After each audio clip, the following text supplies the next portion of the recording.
Matthew Cuthbert était parti chercher un orphelin, puisque les Cuthbert vont en adopter un. Mais vous allez voir dans ce chapitre que tout ne se passe pas comme prévu. Voilà, donc je vous laisse avec la lecture et puis je vous souhaite une bonne relaxation. Voilà, bisous. Chapitre 2. Matthew Cuthbert est étonné. Matthew et sa jument Alzane parcoururent sans encombre les kilomètres les séparant de Bright River. C'était une jolie route qui cheminait le long des fermes fortunées, avec çà et là de petits bois de sapins pommiers ou un vallon de pruniers chargé de fleurs éthérées. L'air était doux du souffle des vergers de pommiers, et les prairies descendaient au loin dans les brumes d'un horizon pourpre et nacré, tandis que les oiseaux chantaient comme si c'était le seul jour d'été de toute l'année. À sa façon, Matthew profitait aussi du trajet, sauf quand il croisait des femmes et devait les saluer, car sur l'île du Prince-Édouard, l'usage est de saluer tous ceux que vous rencontrez, que vous les connaissiez ou non. Matthew avait peur de toutes les femmes, hormis Marilla et Madame Rachel. Il éprouvait la désagréable impression que ces mystérieuses créatures se moquaient de lui dans son dos, et il avait peut-être raison, car c'était un personnage d'apparence curieuse, une silhouette dégingandée, de longs cheveux gris vert tombant sur des épaules voûtées, et une épaisse barbe brune et soyeuse qu'il portait depuis ses 20 ans. En vérité, à 60 ans, il ressemblait beaucoup à ce qu'il était à 20, grisaille excepté. Arrivé à Bright River, il ne trouva aucun train. Pensant être en avance, il attacha son cheval dans la cour du petit hôtel du coin et retourna à la gare. Le long quai était presque désert. Le seul être en vue était un enfant, assis sur un tas de planches. Matthew, remarquant de justesse qu'il s'agissait d'une fillette, passa devant aussi vite qu'il put sans lui jeter un regard. S'il l'avait regardée, il n'aurait pas manqué de relever l'extrême tension mêlée d'espoir dans l'attitude et le regard de cette petite fille. Elle s'était assise là pour attendre quelqu'un ou quelque chose, et comme s'asseoir et attendre était pour elle la seule chose à faire pour l'instant, elle s'était assise et attendait du mieux qu'elle pouvait. Matthew s'approcha du chef de gare, qui fermait son bureau avant de rentrer dîner, et lui demanda si le train de 17h30 allait bientôt arriver. Le 17h30 est arrivé et reparti il y a une demi-heure, répondit l'âpre fonctionnaire. Mais on a fait descendre un passager pour vous, une petite fille. Elle est assise là-bas. Je lui ai dit d'aller dans la salle d'attente, mais elle m'a répondu, sérieuse comme un pape, qu'elle préférerait rester là, qu'il y avait soi-disant plus de place dehors pour son imagination. Je crois que c'est un sacré numéro. Ce n'est pas une petite fille que j'attends, dit Matthew, interdit. Je viens chercher un garçon. Il devrait être là. Madame Alexander Spencer devait le ramener de Nouvelle-Écosse pour moi. Le chef de gare sifflota. Doit y avoir une erreur. Madame Spencer est descendue du train avec cette fille et l'a laissée sous ma responsabilité. Elle a dit que vous et votre sœur alliez l'adopter et que vous alliez venir la chercher. C'est tout ce que je sais et je n'ai pas d'autre orphelin sous le coude. Je n'y comprends rien, dit Matthew, totalement impuissant et regrettant que Marilla ne soit pas là pour débrouiller la situation. Eh bien, vous feriez mieux de voir avec la gamine, dit le chef de gare, sans vraiment paraître concerné. Je crois qu'elle saura répondre. Elle n'a pas la langue dans sa poche, ça c'est sûr. Peut-être qu'il n'avait plus de garçon comme vous vouliez à l'orphelinat. Puis, il s'éloigna avec indifférence, pressé de manger, et le pauvre Matthew fut livré à lui-même, contraint de faire une chose plus difficile pour lui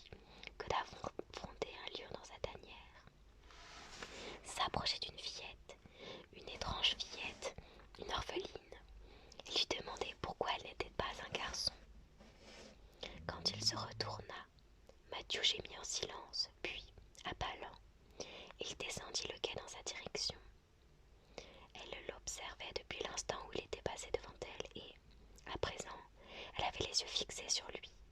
Matthew, en revanche, ne la regardait pas, et même s'il l'avait fait, il n'aurait peut-être pas vraiment vu à quoi elle ressemblait. Mais quelqu'un d'observateur aurait remarqué ceci. Une enfant d'environ 11 ans, vêtue d'une robe très laide, très courte et très étroite, taillée dans une étoffe grossière d'un jaune grisâtre. Elle portait un chapeau plat, brun et défraîchi, et sous le chapeau, descendant le long de son dos, deux épaisses tresses de cheveux incontestablement roux. Son petit visage était blanc et fin, mais également constellé de taches de rousseur. Sa bouche était grande, tout comme ses yeux qui, suivant la lumière ou les humeurs, paraissaient parfois verts, parfois gris. Voilà pour quelqu'un d'observateur. Quelqu'un de très observateur aurait aussi noté le menton pointu et volontaire, les grands yeux vifs et pleins d'entrain, la bouche douce et expressive, le front haut et dégagé, bref. Cet observateur perspicace aurait compris que le corps de cette demoiselle égarée qui effrayait tant le timide Matthew Cuthbert ne pouvait être habité par une âme ordinaire. Le supplice de parler le premier fut épargné à Matthew car, ayant aussitôt compris qu'il venait vers elle, la fillette s'était levée, avait saisi de l'une de ses fines mains sales les poignées d'un sac en tapisserie usé jusqu'à la corde et lui avait tendu l'autre. « Je suppose que vous êtes monsieur Matthew Cuthbert de Green Gables, dit-elle, d'une voix particulièrement douce et claire. Je suis très heureuse de vous voir. Je commençais à craindre que vous ne veniez pas me chercher, et j'imaginais tout ce qui aurait pu vous retenir. J'avais décidé, si vous ne veniez pas ce soir, de longer la voie jusqu'à ce grand merisier là-bas, dans le virage, et de grimper dedans pour y passer la nuit. Je n'aurais pas eu peur du tout, et ça aurait sans doute été charmant de dormir dans cet arbre avec ses fleurs blanches au clair de lune. Vous ne pensez pas? Ça aurait été comme vivre dans un temple de marbre, non? Et puis, j'étais certaine que si vous n'étiez pas venu me chercher ce soir, vous seriez venu demain matin. Matthew avait gauchement pris la petite main toute maigre dans la sienne et immédiatement sut quoi faire. Il ne pouvait pas dire à cet enfant aux yeux brillants qu'il avait eu une erreur. Il allait la ramener à la maison et laisser à Marie là le soin de le faire. Peu importe l'erreur, on ne pouvait pas la laisser à Bright River de toute façon. Alors, questions et explications pouvaient tout aussi bien attendre son retour dans le giron de Green Gables. « Je suis désolée d'être en retard, dit-il timidement. Venez, le cheval est là-bas, dans la cour. Donnez-moi votre sac. Oh, je peux le porter, répondit gaiement l'enfant. Ce n'est pas lourd. Toutes mes possessions terrestres se trouvent dedans. Mais ce n'est pas lourd, et puis, si on ne le tient pas d'une certaine façon, les poignets se détachent. Alors, il vaut mieux que je m'en charge, je connais le truc. C'est un très très vieux sac. Je suis si contente que vous soyez venu, même si ça aurait été quelque chose de dormir dans un arbre. Nous avons une longue route à faire, non? Madame Spencer m'a dit qu'il y avait presque 12 kilomètres. Je suis ravie parce que j'adore voyager. Oh, ça me paraît merveilleux de me dire que je vais vivre avec vous et faire partie de votre famille. Je n'ai jamais eu de famille à moi, pas vraiment. Et l'orphelinat, ça a été le pire. Je n'y suis restée que 4 mois, mais c'était suffisant. Je ne pense pas que vous soyez déjà allé dans un orphelinat, alors vous ne pouvez pas comprendre ce que c'est. C'est pire que tout ce que vous pourriez imaginer. Madame Spencer m'a dit que c'était méchant de parler comme ça, mais je n'en avais pas l'intention. C'est si facile d'être méchant sans le vouloir, vous ne croyez pas? Et c'était correct, vous savez, les gens de l'orphelinat. Mais il y a si peu de place pour l'imagination là-bas. On en trouve seulement dans les autres enfants. C'était vraiment intéressant d'imaginer des choses à leur sujet. Que peut-être la fille assise à côté était la descendante d'un puissant suzerain, qu'elle avait été enlevée bébé par une nourrice cruelle, morte avant d'avoir avoué son crime. Ça m'arrivait souvent de rester éveillée la nuit et de penser à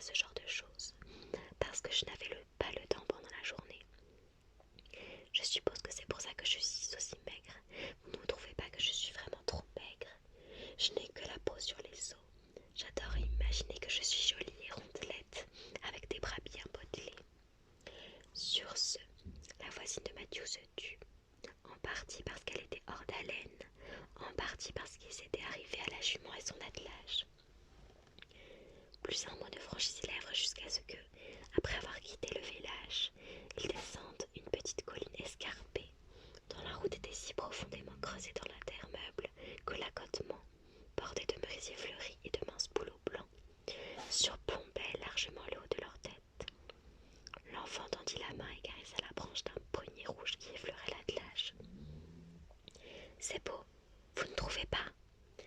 À quoi vous fait penser cet arbre, penché sur la route, tout de blanc vêtu, comme de la dentelle? Demanda-t-elle. Eh bien, je ne sais pas. Oh, mais une mariée, bien sûr, une mariée tout en blanc avec un joli voile qui flotte devant elle. Je n'en ai jamais vue, mais je peux imaginer à quoi elle ressemblerait. Je ne pense pas que je me marierai moi-même.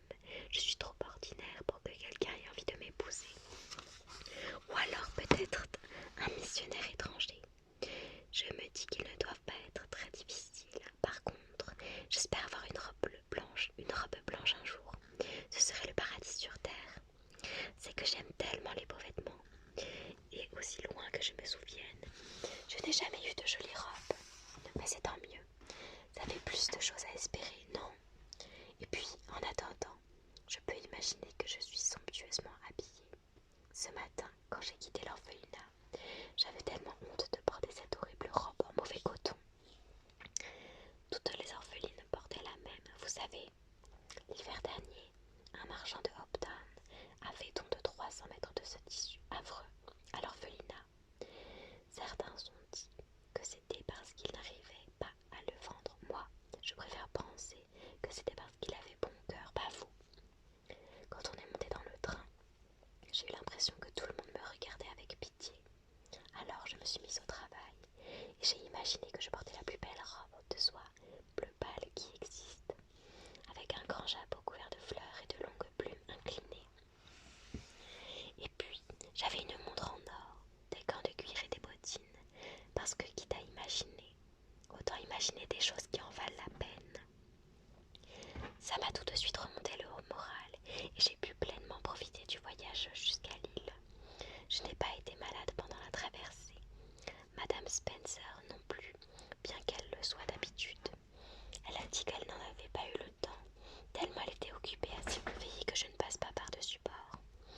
Elle a dit que je n'avais pas mon pareil pour fureter partout. Mais si ça lui a évité d'avoir le mal de mer, alors j'ai bien fait de fureter, non? Et comme je ne sais pas si j'en aurai à nouveau l'occasion, je voulais tout voir sur ce bateau. Oh, c'est celui-ci.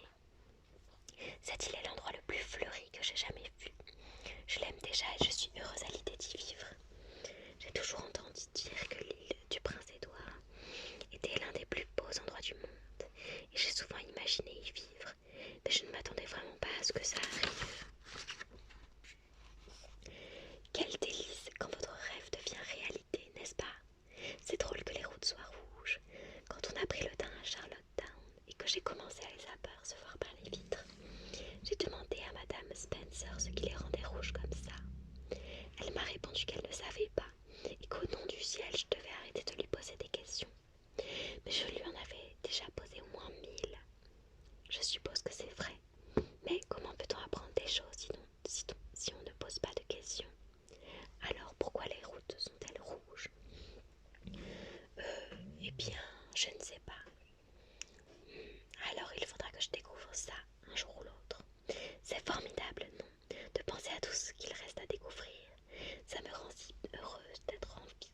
Le monde est tellement intéressant. Et il ne le serait pas autant si on savait déjà tout sur tout. Non, il n'y aurait plus de place pour l'imagination, pas vrai? Mais est-ce que je parle trop? Les gens me le disent tout le temps. Vous préférez que je me taise? Si vous voulez, je me tais. Je peux me taire dès que je le décide, même si ce n'est pas facile. Matthew, à son grand étonnement, était plutôt content. Comme la plupart de ceux qui parlent peu, il aimait les bavards quand ils étaient prêts à mener tout seul la conversation, sans attendre de lui aucune réponse. Mais il n'aurait jamais cru pouvoir apprécier la compagnie d'une petite fille. Si, en connaissance de cause, il trouvait que les femmes étaient assez pénibles, les fillettes étaient pires. Il détestait cette manière qu'elles avaient de passer timidement à côté de lui, en lui jetant des regards de travers, comme si elles s'attendaient à ce qu'il leur saute dessus au moindre mot. C'était l'attitude des fillettes bien élevées d'Avonlea. Mais cette petite sorcière tachée de rousseur était très différente et, même si son esprit lent avait des difficultés à suivre les brusques virages de ses idéaux,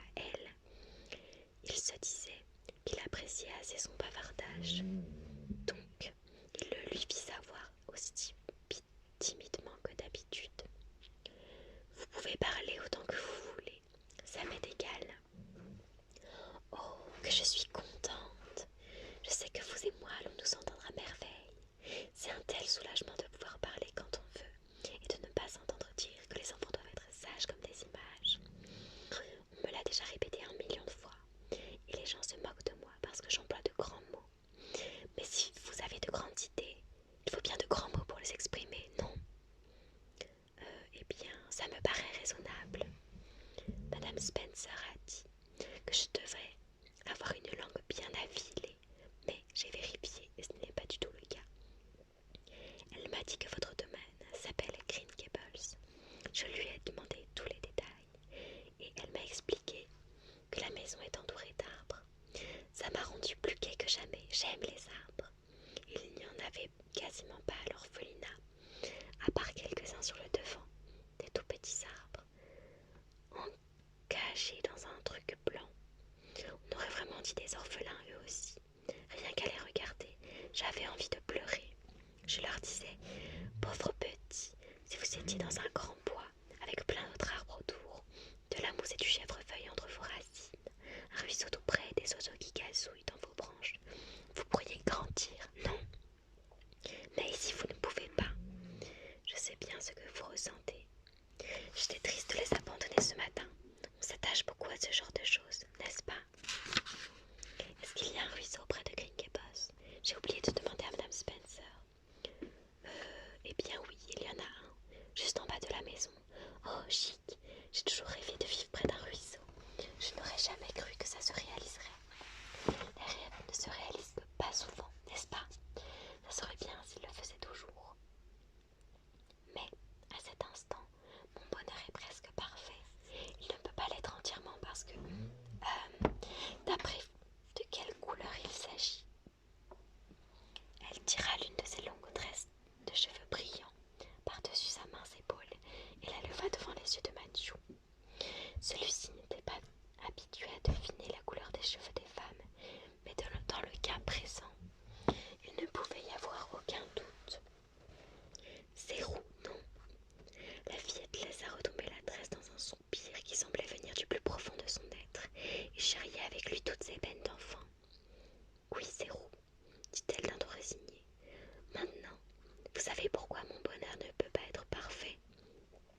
C'est impossible avec des cheveux comme ça. Mes autres défauts, que ce soit mes taches de rousseur, mes yeux verts, ma maigreur, ça ne m'embête pas vraiment. Je peux les faire disparaître.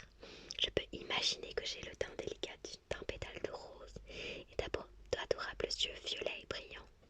Mais je ne peux pas faire disparaître cette couleur. J'ai essayé de toutes mes forces. Je me dis, maintenant, tes cheveux sont du noir le plus profond, comme les plumes d'un corbeau.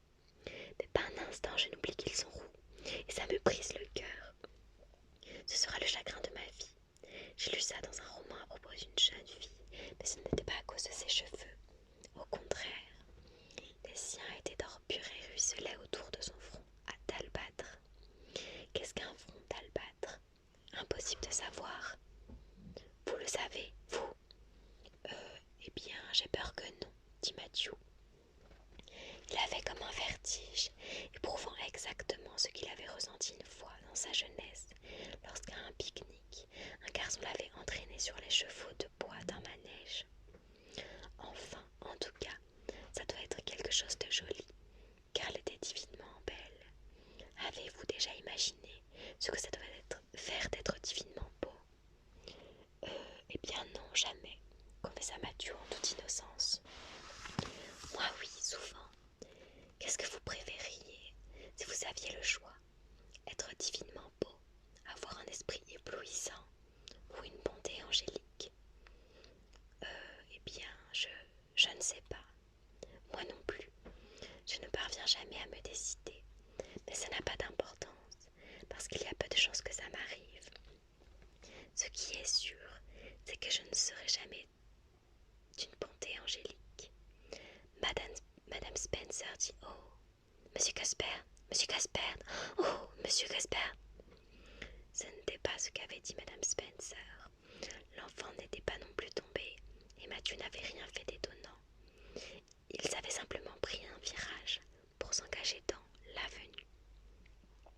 L'avenue, baptisé ainsi par les gens de Newbridge, était un tronçon de voie de 300 ou 400 mètres de long, entièrement couvert d'une arche de branches de pommier, énorme et vaste, planté là, il y a des années par un fermier excentrique. Au-dessus de leur tête s'étendaient de longues voiles neigeuses, de fleurs parfumées, et, sous les ramures, l'air était dense d'un crépuscule pourpre, tandis qu'au loin, un éclat fard et de soleil couchant brillait tel une grande rosace de vitraux à l'extrémité de la nef d'une cathédrale. La beauté de ce tableau fit taire la fillette. Elle s'enfonça dans son siège, ses petites mains jointes devant elle, le visage levé avec ravissement vers la splendeur marbrée au-dessus d'elle. Même après qu'ils eurent traversé et descendu la côte en direction de Newbridge, elle ne bougea ni ne parla. Le visage toujours ravi, elle regardait au loin vers le coucher du soleil à l'ouest, les yeux habités des magnifiques visions dansantes sur fond de brasier. Ils traversèrent Newbridge, un petit village animé où des chiens aboyèrent après eux. Des gamins les huèrent et des têtes curieuses les observèrent dissimulés derrière leurs fenêtres. Mais eux continuaient leur chemin en silence. 5 kilomètres plus loin, l'enfant n'avait toujours pas dit un mot. Il était évident qu'elle pouvait mettre autant d'énergie à se taire qu'à parler.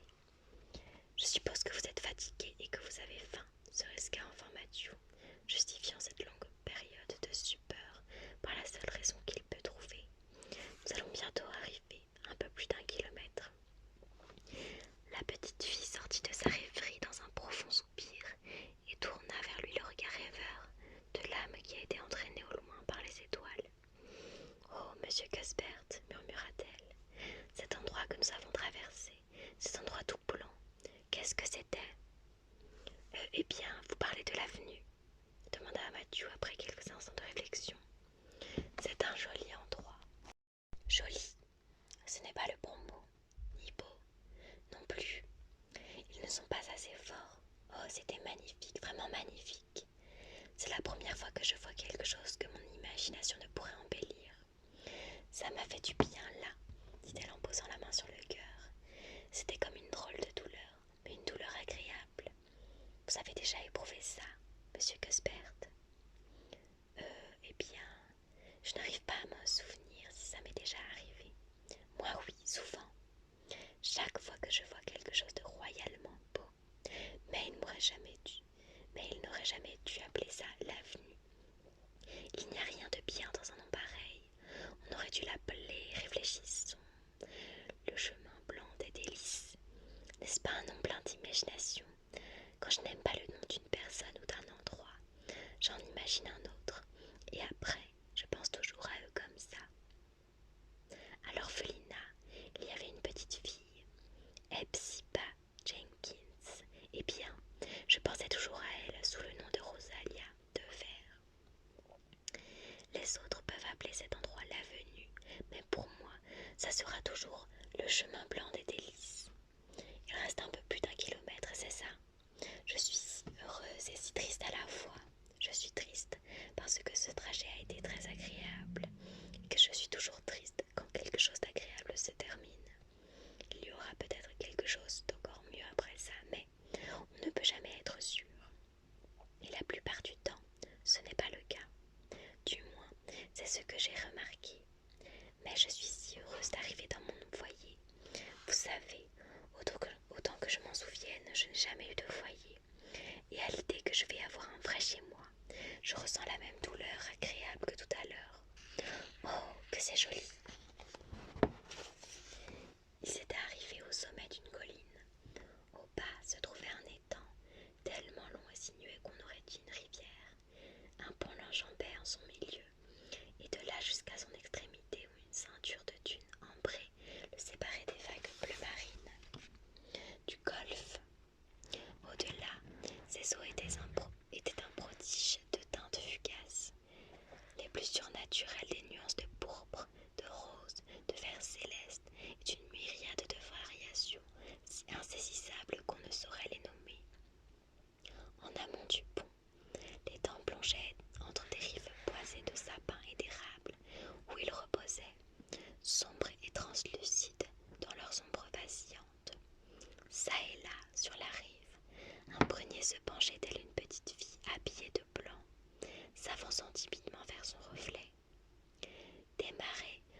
sa fenêtre. C'est l'étang des Paris, dit Mathieu. Oh, je n'aime pas trop ce nom non plus. Je l'appellerai, voyons voir, le lac scintillant. Oui, c'est ce qui lui convient. Je le sais parce que j'ai eu comme un frisson. Quand je trouve le nom qui va parfaitement, j'ai un frisson. Vous avez déjà éprouvé ça pour quelque chose? Mathieu réfléchit. Eh bien oui. Ça me donne toujours des frissons quand je vois ces vilains vers blancs qui larvent dans les plants de concombre. Je déteste ça. Oh, je ne crois pas que ce soit le même frisson. Vous croyez, vous? Il ne me semble pas qu'il y ait beaucoup de points communs entre des vers blancs et le lac scintillant, non. Mais pourquoi les gens l'appellent-ils l'étang des Paris? Je pense que c'est parce que Monsieur Paris habite là-haut dans cette maison. C'est Orchard Slope, avec ses vergers en pente. Sans ce bosquet juste derrière, vous pourriez apercevoir Green Gables d'ici. Il faut encore traverser le pont et suivre la route pendant un peu moins d'1 kilomètre. Est-ce que Monsieur Paris a des petites filles, mais pas trop petites non plus, de ma taille à peu près? Il en a une d'environ 11 ans, elle s'appelle Diana. Oh, dit-elle, dans une longue inspiration, quel prénom parfaitement charmant. Eh bien, je ne sais pas. D'après moi, ce n'est pas très chrétien. Je préférerais Jane ou Marie, ou un prénom plus raisonnable dans ce genre-là. Mais quand elle est née, ils avaient un pensionnaire chez eux, un maître d'école. Ils lui ont demandé de trouver un prénom pour elle, et il l'a appelée Diana. Alors j'aurais aimé qu'il y ait un maître d'école comme lui à ma naissance. Ah, nous voici au pont. Je vais fermer les yeux. J'ai toujours peur quand je traverse un pont. Je ne peux pas m'empêcher d'imaginer qu'il va s'effondrer quand on sera pile au milieu et qu'on sera englouti. Alors je ferme les yeux. Mais je les rouvre toujours quand on s'approche du milieu, parce que, vous savez, si ça s'effondre, je veux absolument voir ça. Quel beau raffut ça fait! J'ai toujours aimé ce bruit. N'est-ce pas magnifique qu'il y ait tant de choses à aimer dans ce monde? Et voilà, on a traversé. Maintenant je vais me retourner. Bonne nuit, cher lac scintillant. Je souhaite toujours une bonne nuit aux choses que j'aime, comme pour les gens. Je suis sûre que ça leur fait plaisir. Cette eau me regarde comme si elle me souriait. Un peu plus loin, sur le haut de la colline, alors qu'il prenait un virage, Mathieu dit: on y est presque. Green Gables est là-bas sur... Oh, ne me dites pas, interrompit l'enfant avec fébrilité, attrapant le bras qu'il commençait à lever et fermant les yeux pour ne pas voir la direction pointée. Laissez-moi deviner, je suis sûre que je vais trouver. Elle ouvrit les yeux et regarda autour d'elle. Il se trouvait sur la crête de la colline. Le soleil était couché depuis un moment, mais le paysage était encore distinct, dans le velours des dernières lueurs du jour. À l'ouest, la flèche sombre d'une église se dessinait sur un ciel embrasé. En bas, s'étendait une petite vallée et au-delà, une longue pente douce bordée de charmantes fermes. Avide et rêveur, les yeux de l'enfant couraient de l'une à l'autre. Enfin, ils s'attardèrent sur l'une d'elles, loin sur la gauche, à l'écart de la route, pâle avec ses arbres fleuris dans la pénombre des bois environnants. Au-dessus d'elle, dans le ciel pur du sud-ouest, une grande étoile d'un blanc cristallin brillait tel un phare, telle une promesse. C'est là, n'est-ce pas? dit-elle en pointant son doigt. Mathieu claquait les rênes sur le dos de la jument d'un air satisfait. Eh bien, vous avez trouvé. Je pense que Madame Spencer vous l'a si bien décrite que vous avez pu deviner. Non, non, elle ne l'a pas fait, vraiment pas. Ce qu'elle m'en a dit pourrait valoir pour toutes les fermes. Je n'avais aucune idée de ce à quoi elle ressemblait. Mais dès que je l'ai vue, j'ai senti que c'était chez moi. Oh, j'ai l'impression de rêver, vous savez. Mon bras doit être noir de bleu tellement je me suis pincée aujourd'hui.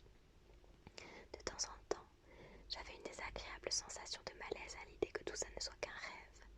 Alors je me pinçais pour voir si c'était réel, jusqu'à ce que je réalise que si c'était un rêve, il fallait mieux le laisser se dérouler aussi longtemps que possible. Alors j'ai arrêté de me pincer, mais c'est bien réel et nous sommes presque à la maison. Avec un soupir de satisfaction, elle retomba dans le silence. Mathieu était mal à l'aise mais soulagé que ce soit Marie là, et non lui,